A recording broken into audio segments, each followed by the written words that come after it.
Hi, this is Stephanie Earp. This is my knitting podcast, Fast and Loose, and welcome to episode 7. My feature design today that I'm going to talk about is called Straylight, and it's a sort of fingering weight top, perfect for this transitional time of year, hopefully into spring if, the weather gets the message. My old knit that I'm wearing is called the Meriton Coat, and I'm going to talk a bit about that.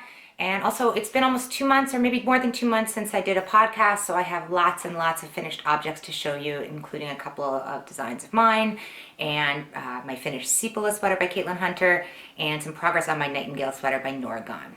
So let's get into it. So this is Straylight. Now that I'm filming in my living room, my space is limited. My light's pretty, but my space is limited. So this is Straylight. It's a sort of a little croppy top, not super crop, but hits the belt, sort of where you button up your jeans.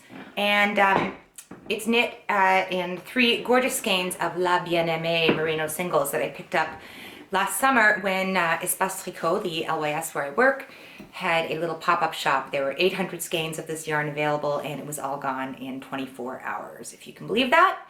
And the rule was that as staff we could only reserve, we could only grab 3. We had to leave lots for the customers, which totally fair enough. So I was like, okay, what can I make with 3 skeins of fingering weight yarn in these 3 different colors? And so I decided that I wanted to make sort of a faded, a gradient style top. I had just knit at the time the Rose Cardigan by Andrea Mowry. I had knit that as a store sample, so I think that was very much on my mind about the way that working sideways could change the way you look at a fade. But I've worked sideways a lot. It's a construction I really enjoy, but it does sort of place limits on the kind of necklines you can do. They tend to be wide boat necks, and unless you're going to do quite a bit of fancy footwork in terms of casting on new stitches if you're working across, yeah, it's just limited. So I was like, well, how can I get the kind of sort of more rounded crew neckline that I think I want for this and still work the side to side thing? So what I ended up doing was coming up with sort of a hybrid construction. So how this top is worked is it's bottom up for these 2 panels. So you can sort of see right here, there's a line. This section in the middle is worked bottom up, as is the back. And then it's joined with a 3 needle bind off here. So basically when you sort of, and that you it's so fast because it's this very stretchy star mesh Estonian stitch. I mean, you could basically knit those 2 sections in an afternoon, if you have an afternoon to yourself to just knit, which I'm lucky enough to have in my life.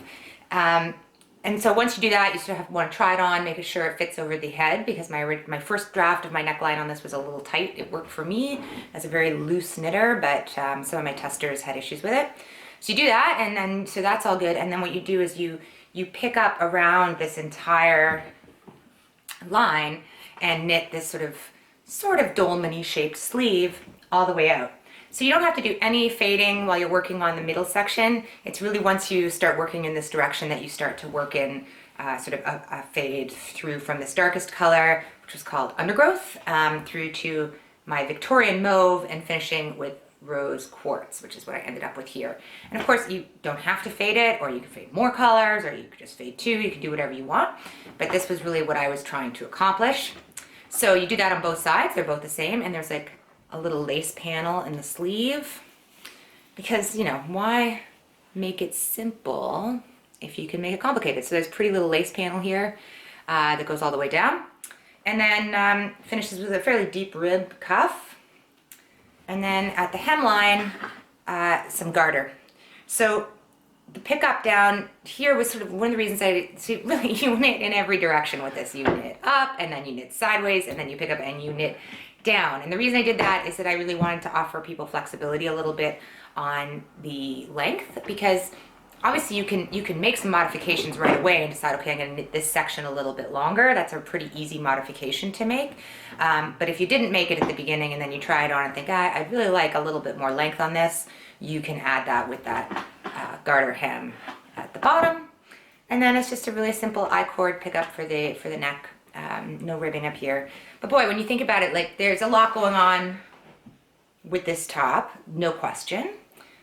So I've tended to, when I'm talking about it, when I'm promoting it, calling it a challenging knit, which It is, in the sense that there's a lot going on. So, I mean, we have this lace panel, lace chart, or not lace, it's not charted, it's actually just written instructions because this is really easy. And then you have this other lace on the sleeve. You know, you've got the knitting upwards, you've got the knitting sideways, you've got the knitting down, you've got the gradient fade. It's a lot, but I do sometimes, I sort of think maybe in a way I'm overselling the difficulty level on this. Especially once you've completed these sort of center panels, it's really, really simple knitting. You're just doing a decrease in this upper arm section at a regular rate, and then some decreases in the lower arm as well. There's a little 3 needle bind off here. Yeah, okay. It's an intermediate to advanced pattern, which I think has kind of been where I've been at a little bit. Which is interesting because when I think back on earlier when I started my design career, like more than 10 years ago, I sort of went down the same path where I started out with some relatively simple things, and then I really kind of got into my head that, like, in order to be interesting in the market with so many designers out there, that like I had to be basically reinventing the wheel all the time. But if you do that, I think you very quickly get into designing patterns that are really only appealing to other people who can design patterns, right? Like when you start incorporating, you know, new stitch patterns, very advanced techniques, or a multitude of at least intermediate techniques where you're expecting the knitter to be able to know like a lot of different skills, you start getting up into like, yeah, advanced patterns. And this isn't even color work, right? Like that. I think most people, when they're thinking, okay, I'm going to really push myself to do something wild and crazy, they're gonna try color work, or they're gonna try like really, really intricate lace. And this little pattern is none of those things, and yet asks an awful lot of you as a knitter. So I guess what I want to say about it is actually it's super fun to knit, and I knit a second one almost immediately for my niece using just 2 colors. It's a relatively fast knit for a fingering weight sweater, and I think kind of once you get into it and read through the pattern, it's not nearly as complicated as I'm making it sound, or as it might sound just from reading all the skills required. But I also think that it's sort of been a little bit of a like, whoa moment for me to think about where my head's been at as a designer, and remember that I don't have to reinvent knitting every time I sit down to write a pattern, that it's fine to just make something stylish and fun to knit that people would like to wear. So you go, that is my my quick overview of Straylight. Oh yeah, and the other thing I want to say about it is, you know, the La Bien-Aimée Merino singles have held up incredibly well for a single ply merino. Often people can be reluctant to use single ply merinos in garments because it has a reputation for pilling. That I certainly think is true. I love this stuff so much because I love the way it takes dye, that I've made lots of garments in it, but I do find I have to take very good care of them. I'm constantly using my gleaner almost every time I wear them to keep them in shape, whereas with this one I don't find I have to do that. And I think it's because it's got a little bit of a tighter twist, this base, than some of the merino singles out there. And yeah, and it's a bit skinnier, I would say, even than some of the fingering weight merino singles I've used. And it's holding up incredibly well. And in fact, if you remember my orbital hat, it's like the free pattern that I have on my website. If you sign up for my mailing list, you get it as a free pattern. I actually used the leftovers from this because I couldn't let a single yard of this go to waste, so I made like a little matching beret that just fades in the opposite direction. So there you go. That's Straylight. Super interesting, challenging, fun pattern that produces a shirt that's sort of perfect for spring and early summer. Because now that we can maybe start taking off our winter coats, people will be able to see all your hard work. Okay, Jacqueline, you go this way. So, my old knit. This is probably going to take up more of the podcast than usual, because this one is called the Meriton Coat, named for Jane Austen, because this pattern appeared in the first edition of the Jane Austen Knits magazine, which I have right here. So I don't know if you ever saw this. It was published, as I said, in 2011, so a while ago now. and it was published by Interweave, Interweave Knits magazines, by the Interweave group. And I think the reason it's on my mind is that recently it was announced that F&W, the parent company of Interweave Knits, Interweave Crochet, and a number of other craft magazines, has just gone into Chapter 11 bankruptcy filing. So no one's really sure yet what that's going to mean. Some companies, when they go into a Chapter 11 situation, it really is about restructuring, about paying off debt and figuring out what they can sell off of the company and become a profitable company again and continue running. Sometimes it is a sign that a company is going to go out of business. Obviously, a lot of designers are really feeling this because there's only so many places that you can submit your designs and get them published. There's not that many places to do it, and to potentially lose Interweave Knits and Interweave Crochet from the industry is obviously really sad. They've published some incredibly beautiful designs and some really, really great designers. They have incredible series of techniques and skills articles from people like Meg Swanson, and I mean, that's one I read every time. Meg Swanson's column was amazing. I learned so much from it. So yeah, it sort of feels, I guess, I don't want to get ahead of myself. Who knows, maybe they're all going to come out of it okay, and we'll continue to see Interweave Knits publishing. But looking back on sort of getting a pattern into Jane Austen Knits and thinking about how exciting that was, it put me in mind of the pattern. So this is the Meriton Coat.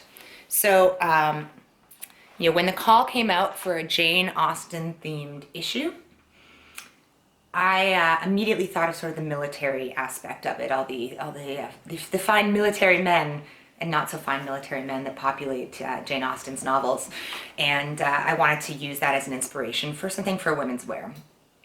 And I was super duper into color work at the time. I had just started learning how to steek and cut my knits.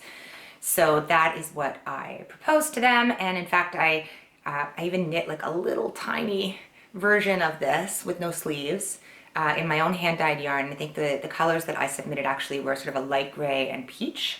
So it was always like quite a subtle, my idea for it was that it would be quite subtle, almost to look like a tweed fabric. But then when they came back to me with the yes, which was amazing, so exciting, they had chosen these two colors of Shetland Spindrift. So it's sort of a mauvey purple with quite a dark gray. You can see here. So, I mean, they're talking about complicated knits. This design asks for an awful lot of sort of fiddly detail work to get something that is, in the end, quite subtle. So it's actually worked in the round from the bottom up with some faux seams. So you can see that this peplum obviously has quite a bit of shaping in it. And then it's worked straight up to the armhole. And then it's got a set-in sleeve. And all of that is worked in the round. So this is all steeked.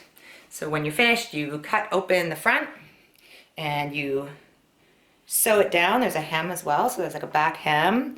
And then it gets sewn down all the way around up through here. And nicely, like by sewing it down too, it also covers up all the sort of waste from your steek. Boom, boom, boom. And sort of very mitered edges here at the neckline.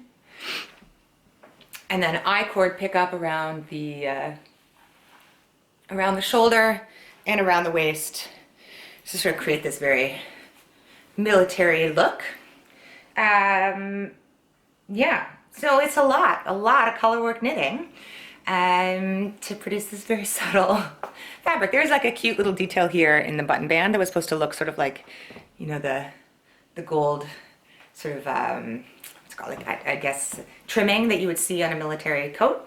And my original design, I always had it left open, but I think when they photographed it for the magazine, they added a little bit of I-cord and like made a tie for it, which I found sort of made it a little bit more, maybe more Jane Austen-y and a little bit less rock and roll, a little bit less modern than how I like to wear it, but maybe more appropriate for the magazine.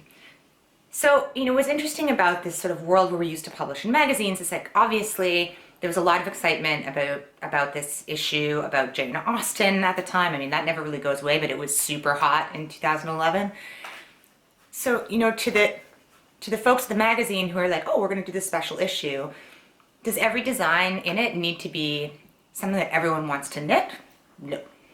Because what it really needs is to be an aesthetic and I think something that's going to attract, yes, buyers to buy it off the newsstand, but also advertisers.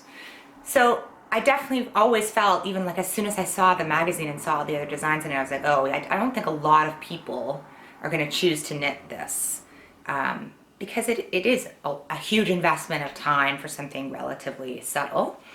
And I was right. I think there's one project of this on Ravelry, and it's not mine, because I actually never uploaded a project of this, because obviously the magazine had the sample for quite a long time, so I didn't have a chance to get pictures, although maybe that's something I should do.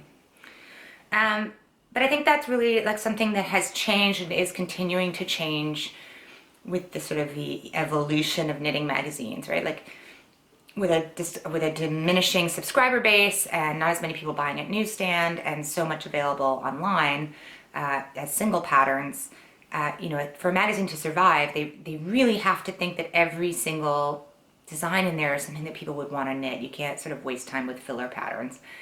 Not that I'm saying this is a filler pattern, I'm just saying, like, I think its role in the magazine was not necessarily to be the one that was the shining star, everyone's gonna want to knit this. There's a pair of mittens in this that I think served that purpose. I am proud of it. When I can't believe in a way that I had the skills back then to produce something like this. I think I would lower the neckline if I was redesigning it. Like, even look at these little detail. I'm kind of impressed with myself that there's like a little opening here. It's cute. And another thing that's kind of crazy is like opening up the pattern to look at it, to be prepared to talk about it. The sizes that they asked me to do: a 30-inch bust, a 36.5-inch bust, and like a 40-inch bust, and that's it. Like, it stops at 40, which, now if I was designing something, I would never ever stop at 40. That's like leaving out 70% of the people who knit my patterns, I would think, like, based on the responses that I get and the knitters that I see who are working on my stuff. Like, that's a really, really strange and very small size range. So it's kind of another hint that, was this really about getting people to knit this? I don't know. And I think that that's something that's hit a lot of industries. I used to work in the magazine industry, so I should clarify that. I have sat in those editorial meetings and been in on those kinds of decisions, not in the knitting world, but in other, consumer magazines. And yeah, a lot of decisions are about balancing different needs, and they're not all for the subscriber or the newsstand buyer. And I think what happened to Interweave, I'm think I'm the only one who thinks this, is that they were purchased as part of a much larger sort of acquisition by a big company that I don't think really understood their market. They also had like woodworking magazines and other things, and those crafts are really different and have different audiences. Although it's interesting because all of them demand really excellent technical work from people. Like, you can't just grab someone out of journalism school who's desperate for a job. Hi. That was me when I interviewed at Canadian Woodworking, which I cannot imagine how bad I would have been at that job. Luckily, I did not get it. But like, I got an interview just based on the fact that like I had some journalism experience, where it's really sort of scary to think that I might have been in charge of something like that. But yeah, I think for a big company to own so many different magazines with such vastly different audiences and such different needs, it's not terribly surprising that they wouldn't necessarily know how best to point it. So anyways, here's hoping that Interweave comes through. It certainly has made me think about how happy I was and how lucky I was to be part of this amazing project. From what I understand, this is now actually a collector's item that it's very difficult to find. You can find the patterns digitally, of course, which makes me regret having gone through and actually cut the pages that included my pattern out so I could put them in my portfolio, which was really dumb. I should have just left the magazine intact. So that's Jane Austen Knits. This is the Meriton Coat. If by some miracle all of these negative things that I've said about this coat make you want to knit it, it is available on the Interweave store. And if you decide to do that, shoot me a message. I'd love to maybe like knit it along with you, or I don't know, follow your progress and see if it really is a knittable pattern after all these years. I mean, I guess it is. I made one. So here's the last look at the Meryton Coat. Okay, so that's my old knit and my long rambly story about interweave knits and Jane Austen knits. So I have lots and lots of things that I have made since the last time that I did a podcast. And the first one I want to talk about is my test knit of the Thorpe Hat. So this is the Thorpe Hat. It is by, and it's Thorpe, Thorpe, by Kirsten Kapoor of Through the Loops. Kirsten Kapoor, I should say. And this actually is a pattern that I knit a super long time ago when I was a baby knitter and learning to knit. I made a couple of these. It was an early pattern of Kirsten's, and it was free. And I just loved it. And she put out a call on Instagram that she was going to revise it. She's going to add different color work options, add some sizes for kids, and could she get some volunteers to reknit it? So I was all over it. Even though I had my own stuff going on, I was like, I will take a break and do this, because I do feel like Kirsten's one of my favorite designers. I've really loved following her career, and she continues to be amazing. She has a pattern in the Mason-Dixon Knitting March Mayhem right now, so go vote for it. Anyway, so this is the Thorpe Hat. I made mine in beautiful Woolfolk Luft, which is a very soft and beautiful yarn, which means that while this hat is very pretty, it's maybe not the warmest, considering it has these ear flaps and everything. The wind does tend to go through it, but I think it's super stylish in this very sort of steampunky kind of way. I have a leather trench that I wear with this with, and I think I look cool. I think I look cool in it. So great pattern, and it's I think towards the end of March. In fact, it may even be today. And very soon it will be available again. I know that Kristen's planning to charge for it, but a very small amount, like a couple bucks. It's a really great value. There are so many sizes, different color work options, and it's just so super cute. So that's my Thorpe. Loved making that. I mean, this was like an afternoon. It was great. Next, okay, so I finished my Sepala sweater. Here it is. It's all done. I can't believe it. Here, that's the yoke. And I did make a few little modifications. It's a little bit short because I was trying to get by with just 2 skeins of my main color, which I did. And I did add some decreases here in the waist. And since it was so short, I didn't increase back out for the hip. I just decreased down. I think I did it 4 times. It's in my Ravelry notes, just to bring it in a little bit, because I did find it was quite large in the bust, especially compared to the sleeves, which are quite narrow fitting. The sort of fun thing about this is that I got mixed up in my knitting and managed to reverse the chart in the sleeves. Let's see if I can show you this. You can sort of see that at one point I got my light mixed up with my dark. And I'll tell you why, because I was knitting the opposite way. So where the chart was dark, I was knitting light, and where the chart was light, I was knitting dark. And I managed to make it all the way to the end of the second sleeve without screwing that up. And because I was so close to the end, I didn't want to rip it out. I just decided to go with it and find a spot in the chart where I could switch back. So after a few rows, I was like, okay, here it is. And honestly, I feel like if I didn't point it out to you, you would have no idea. And it certainly doesn't prevent me from enjoying wearing it. So there you go, finished Sepala sweater. My project notes are on Ravelry. My username is One and Only Stuff, if you want to see how I modified it. Okay, so moving on to some design work.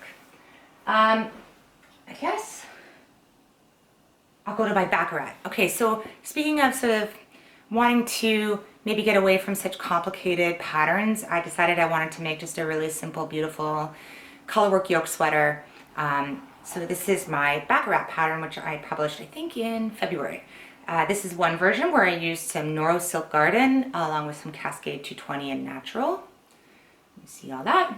But the original, I actually designed in this darker colorway. Can't tell which is the front or the back.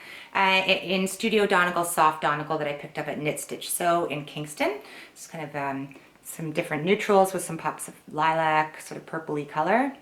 And it's a little bit shorter, maybe a little bit too short. I'm thinking I might go back and add an inch to this version. When I wrote up the pattern, I wrote it for this length, and of course, it's pretty easy to just, it's top down, so you can just keep going until you like the length of it. But my advice is if you're gonna go longer, don't go so oversized, because then it just turns into a big tenty sort of thing. But it's a really simple, I'll probably do it as a feature pattern in a later podcast, but you can see it's like a really simple pattern. I think totally appropriate for a first color work sweater.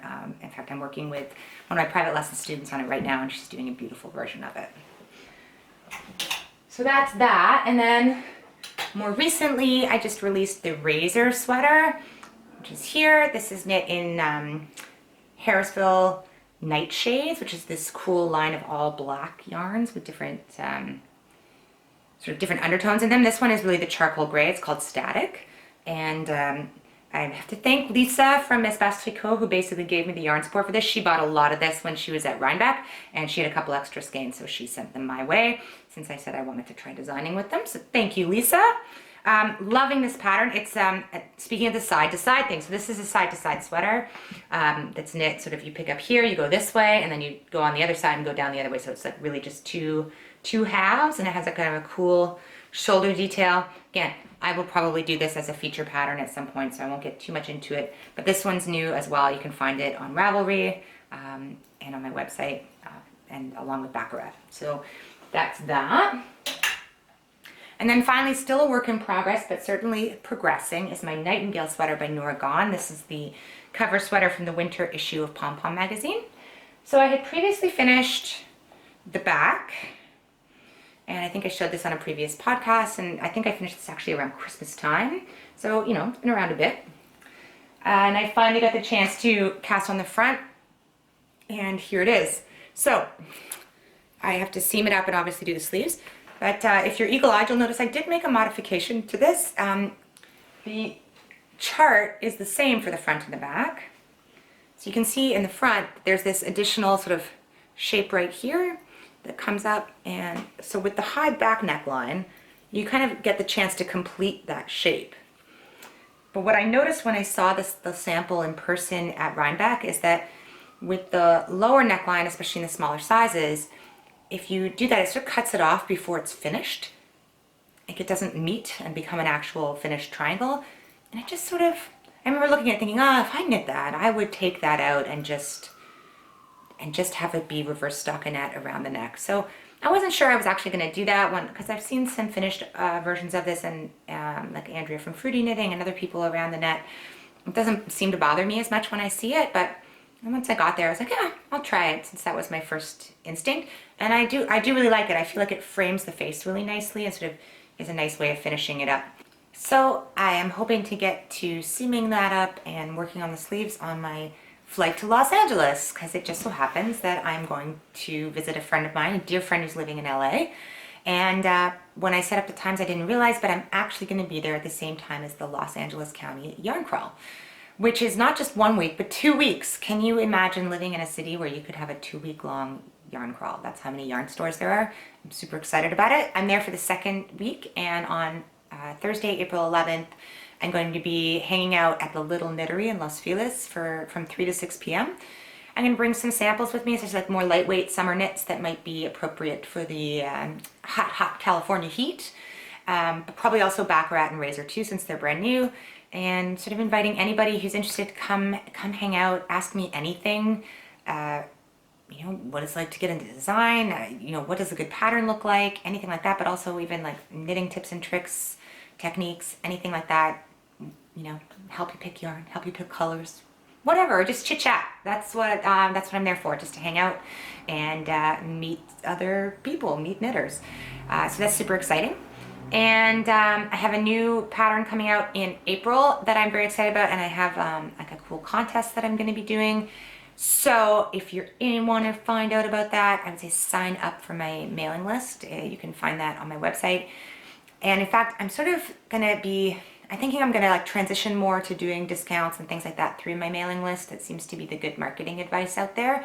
So, you know, I have this long running buy 2 get 1 free pattern thing on Ravelry right now, and I'm going to be running that only till the end of April.